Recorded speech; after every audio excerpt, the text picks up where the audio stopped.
Welcome back to my channel, Ramir Boulder. Bago po tayo magsimula,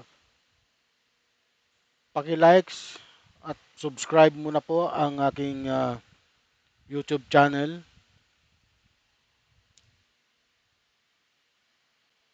Okay, ito na po.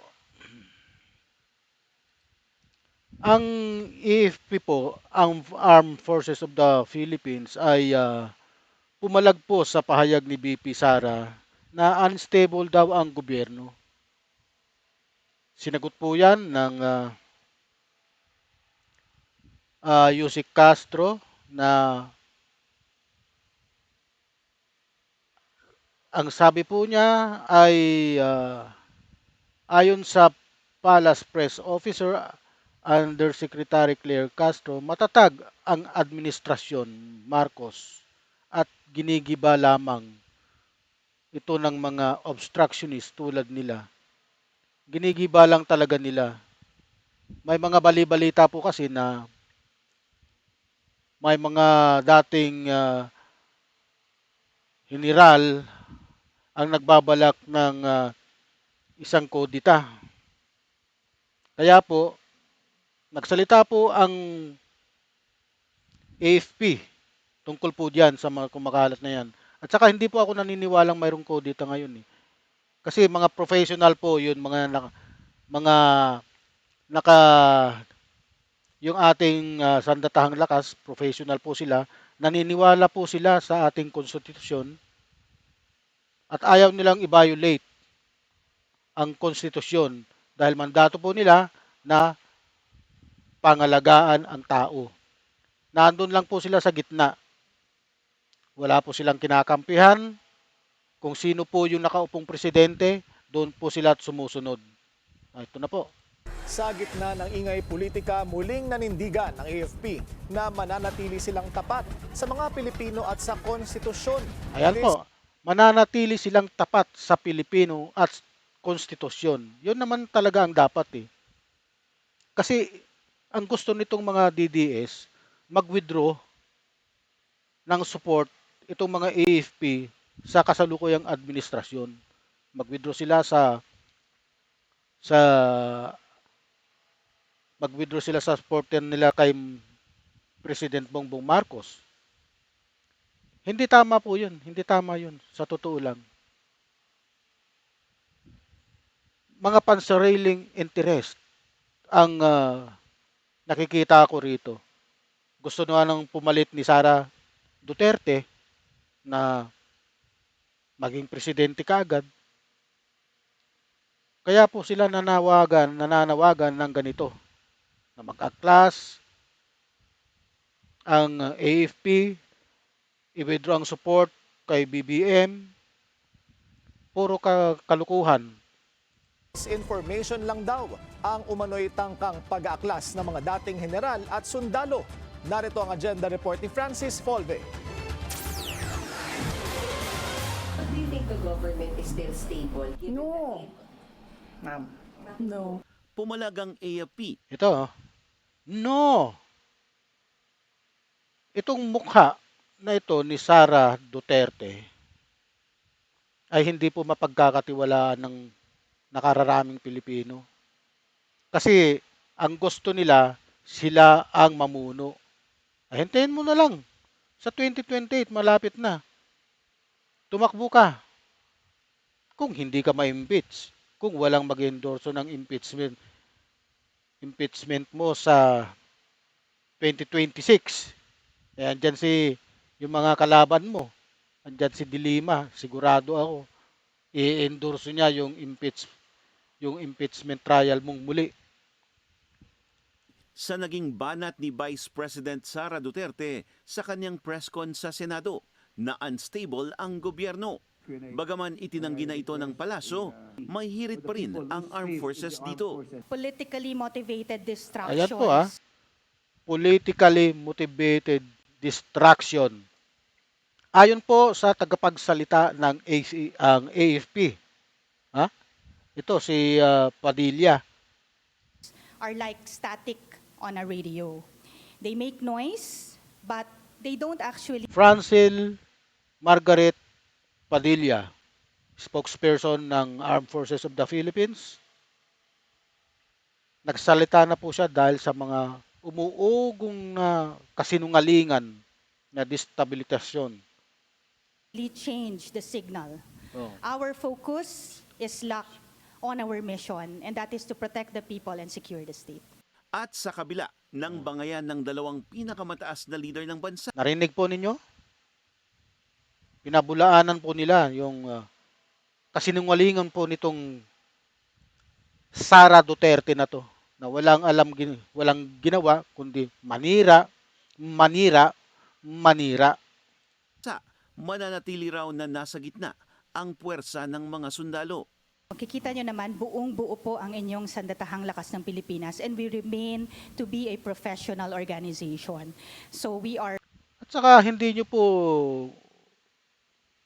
madidiktahan ang mga sundalo kasi mga professional po yan. Wala pong ganun nakalipas wala pong ganung mga record ang sundalo na mag-aaklas, papanig sa ganito, papanig sa iba, hindi nila susuportan yung kasalukuyang presidente. Wala po sa history ng armed forces yung ganun. Eh. Minsan lang po nangyari yun. No? Nangyari yun nung panahon po ni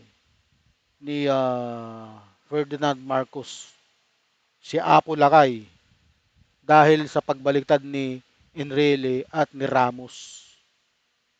Yun unang people power 1. one.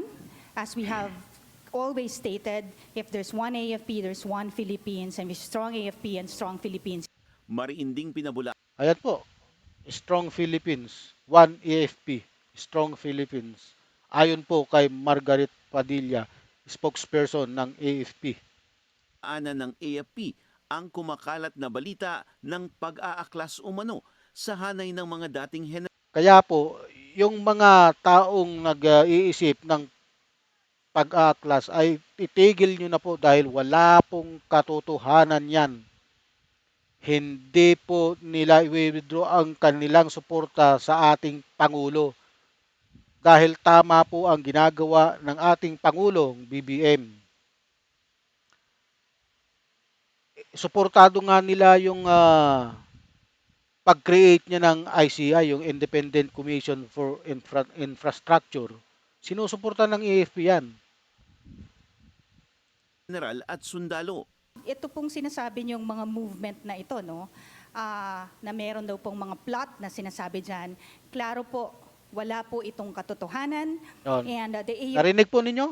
Walang katotohanan. is intact, professional, and disciplined.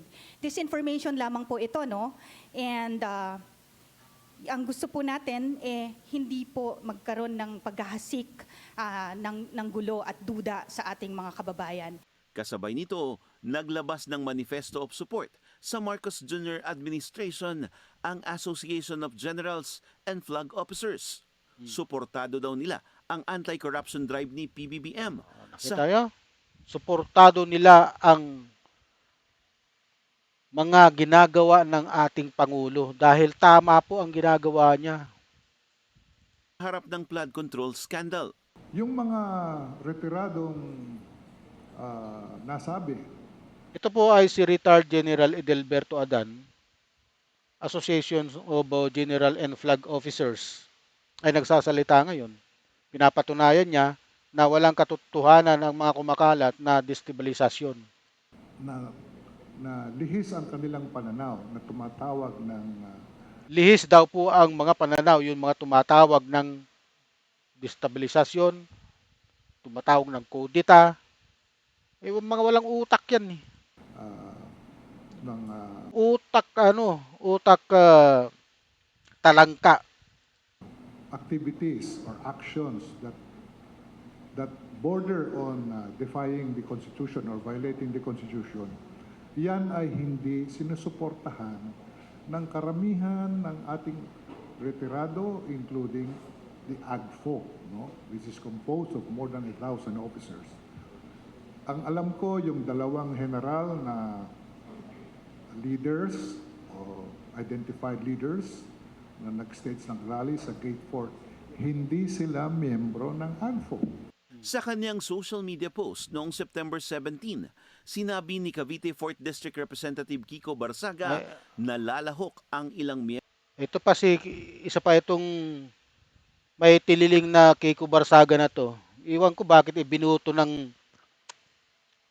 4th District ng Dasmariñas to eh.